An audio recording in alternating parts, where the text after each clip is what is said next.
Ден втори от 10-дневното предизвикателство, което трябва да изкарам 3000 паунда за 10 дена. Както виждате, досещате се какво правихме днес.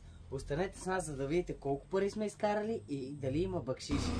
Първата поръчка е приета. Отиваме към Макдоналдс. Най-интересното е, че един клиент ми звънна и иска едно бурканче мед. Така че сме 10 паунда напред още от сега.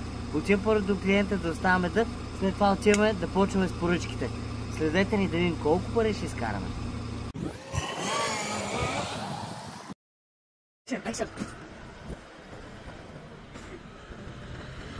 Хора, страшна жега е. Навънка 35 градуса, хората на море. Аз тук гледам да постигам някакви предизвикателства, глупости, умирам от жега, дано накрая да постигнем целта за днес. Няма много работа, време е за кафенце. Умишлено ще направя по-кратки видеа в следващите части, защото виждам, че дългите видеа нямат гледаност в TikTok. Така че след кафенцето ще се видим директно, след като съм приключил. Обмислено в 9 часа започвам, мисля да свърша към 10 вечерта и да видим колко пари ще изкарам. Кафенце. В тази жега. И аз малко да разкъсна. Поръчка.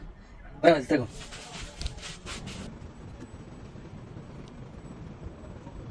Ура, ние се приключвам за днеска. Около 10 часа е. Започнали сме в 9 часа сутринта и мисля, че справих много добре. Както виждате тук, има и бакшиши, имаше и бустове, имах и 5 паунда бакшиш на книжно ми даваха. Така че доволен съм днеска, далеч сме от таргета пак. Ще направя изчисленията пак. Мисля, че трябва да променим нещо за следващия епизод.